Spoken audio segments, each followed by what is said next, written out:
کیا آپ تصور کر سکتے ہیں کہ اس زمین پر ایک ایسا دن بھی آیا تھا جب دنیا کا اونچے سے اونچے پہاڑ بھی پانی کے اندر غرق ہو گئے تھے۔ تاریخ انسانی کا وہ سب سے ہولناک دن جب زمین نے پانی اگلنا شروع کیا اور آسمان سے مٹکوں کے منہ کھول کر بارش برسی۔ ایک ایسا طوفان جس نے پوری دنیا کے نقشے کو مٹا کر رکھ دیا، لیکن اس سب کے بیچوں بیچ پانی کے رحم و کرم پر تیرتی ہوئی ایک عظیم الشان لکڑی کی کشتی موجود تھی جو ایمان والوں کی آخری امید تھی۔ آخر یہ کشتی کیسے بنی؟ اس میں کون کون سوار تھا؟ آئیے جانتے ہیں آج کی اس ویڈیو میں۔ بسم اللہ الرحمن الرحیم۔ اللہ کے نام سے شروع جو بڑا مہربان نہایت رحم کرنے والا ہے۔ حضرت نوح علیہ السلام نے اپنی قوم کو 1، 2 یا 10 سال نہیں بلکہ 950 سال تک اللہ کی وحدانیت کی دعوت دی۔ آپ نے انہیں ہر طریقے سے سمجھایا، رات میں بھی اور دن میں بھی، لیکن قوم کی سرکشی اور ضد بڑھتی ہی چلی گئی۔ وہ اپنے بتوں کی پوجا چھوڑنے کو تیار ہی نہ تھے، بلکہ الٹا اللہ کے نبی کو تکلیفیں پہنچاتے اور ان کا مذاق اڑاتے۔ جب قوم کی نافرمانی حد سے گزر گئی تو اللہ تعالیٰ کا فیصلہ آ گیا۔ اللہ نے حضرت نوح علیہ السلام پر وحی نازل فرمائی کہ اب ان میں سے کوئی بھی ایمان نہیں لائے گا، لہٰذا اب ایک عظیم الشان کشتی تیار کی جائے۔ اللہ کا حکم ملتے ہی حضرت نوح علیہ السلام نے کشتی بنانا شروع کر دی۔ مفسرین لکھتے ہیں کہ یہ کشتی ساگون کی لکڑی سے بنائی جا رہی تھی اور یہ 3 منزلوں پر مشتمل ایک بہت بڑا ڈھانچہ تھا۔ اب ذرا اس منظر کا تصور کریں، ایک ایسی جگہ جہاں دور دور تک کوئی سمندر، دریا، پانی کا نام و نشان نہیں تھا، وہاں صحرا کے بیچوں بیچ اتنی بڑی کشتی بنتی دیکھ کر کافر ہنسنے لگے۔ جب بھی کافروں کا کوئی سردار وہاں سے گزرتا وہ کہتا، اے نوح علیہ السلام، پہلے تم نبوت کا دعویٰ کرتے تھے اور اب بڑے کارپینٹر بن گئے ہو، اس سوکھے میدان میں کشتی کیوں بنا رہے ہو؟ حضرت نوح علیہ السلام مسکرا کر جواب دیتے، اگر آج تم ہم پر ہنستے ہو تو یاد رکھو ان قریب ایک وقت ایسا آئے گا جب ہم تم پر ہنسیں گے اور تمہیں معلوم ہو جائے گا کہ رسوا کرنے والا عذاب کس پر آتا ہے۔ اور پھر وہ دن آ پہنچا، کشتی مکمل ہو چکی تھی اور اللہ کا عذاب سائرن دینے لگا تھا۔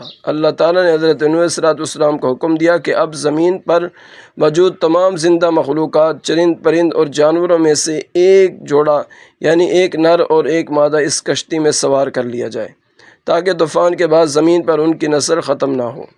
یہ تاریخ کا سب سے انوکھا منظر تھا۔ اللہ تعالیٰ کے حکم سے جانوروں کی آپس کی دشمنی ختم ہو چکی تھی۔ ایک طرف جنگل کا راجا شیر اور چیتا آرام سے چل رہے تھے تو دوسری طرف معصوم ہرن، ہاتھی اور پرندے بنا کسی خوف کے کشتی کی طرف بڑھ رہے تھے۔ سب جانوروں کو کشتی کی الگ الگ منزلوں پر ان کی جگہ کے حساب سے بٹھا دیا گیا تاکہ انسان محفوظ رہ سکے۔ جانوروں کے بعد باری تھی انسانوں کی۔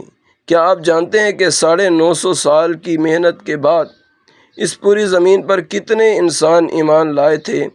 مفسرین کے مطابق ان کی تعداد صرف 80 کے قریب تھی۔ جی ہاں، 950 سال میں صرف 80 لوگ ان ایمان والوں میں حضرت نوح علیہ السلام کے 3 بیٹے سام، حام اور یافت اور ان کی بیویاں بھی شامل تھیں۔ ان سب کو کشتی میں سوار کیا گیا اور سب نے مل کر اللہ کا شکر ادا کیا۔ جیسے ہی سب سوار ہوئے، عذاب کا وقت آ گیا۔ آسمان کے بادل ایسے گرجے کہ زمین کانپ اٹھی، مٹکوں کے منہ کھول کر بارش برسنے لگی اور زمین کے چپے چپے سے چشمے ابل پڑے۔ پانی اتنی تیزی سے بڑھا کہ منٹوں میں بستیوں کو اپنے اندر لے گیا۔ اسی طوفان کے دوران حضرت نوح علیہ السلام نے اپنے ایک چوتھے بیٹے کنعان کو دیکھا جو کافر تھا اور پانی سے بچنے کے لیے بھاگ رہا تھا۔ ایک باغ کا دل تڑپ اٹھا۔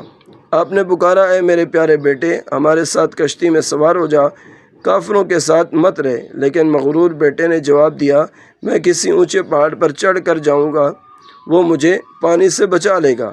نوح علیہ السلام نے تڑپ کر فرمایا، آج اللہ کے عذاب سے کوئی بچانے والا نہیں ہے سوائے اس کے جس پر وہ رحم کرے۔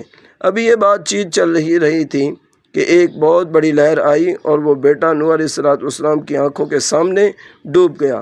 صرف بیٹا ہی نہیں بلکہ حضرت نوح علیہ السلام کی بیوی وائلہ بھی، جس نے کافروں کا ساتھ دیا تھا، اسی طوفان میں غرق ہو گئی۔ یہ طوفان کوئی عام طوفان نہیں تھا، اس نے زمین کی ہر اونچی چیز کو ڈبو دیا۔ مہینوں تک یہ کشتی پانی کے لہروں پر تیرتی رہی، یہاں تک کہ زمین سے تمام کافروں کا نام و نشان مٹ گیا۔ پھر اللہ کا حکم ہوا، اے زمین اپنا پانی نگل لے اور اے آسمان تھم جا۔ پانی کم ہونے لگا اور یہ عظیم الشان کشتی جودی پہاڑ کی چوٹی پر جا کر ٹھہر گئی۔ حضرت نوح علیہ السلام اور تمام ایمان والے زمین پر اترے اور ایک نئے پاکیزہ زندگی کا آغاز ہوا۔ اسی لیے حضرت نوح علیہ السلام کو آدم ثانی، دوسرا آدم بھی کہا جاتا ہے، کیونکہ آج دنیا میں جتنے انسان ہیں وہ انہی ایمان والوں کی نسل سے ہیں۔ ناظرین، یہ واقعہ ہمیں سکھاتا ہے کہ اللہ کی پکڑ بہت سخت ہے، لیکن جو سچے دل سے اس پر ایمان لاتے ہیں اللہ انہیں طوفان کے بیچ میں سے بھی راستہ نکال کر بچا لیتا ہے۔ اگر آپ کو یہ تفصیلی ویڈیو، یہ ایمان افراز ویڈیو پسند آئی ہو تو اسے لائک کریں، کمنٹ باکس میں سبحان اللہ ضرور لکھیں، اور ایسے ہی مزید تاریخی ویڈیوز کے لیے ہمارے چینل کو سبسکرائب کرنا نہ بھولیے گا۔ ملتے ہیں اگلی اس طرح کی شاندار ویڈیو میں، تب تک کے لیے اجازت دیجیے۔ السلام علیکم ورحمۃ اللہ وبرکاتہ۔ جزاکم اللہ خیرا۔ اللہ حافظ۔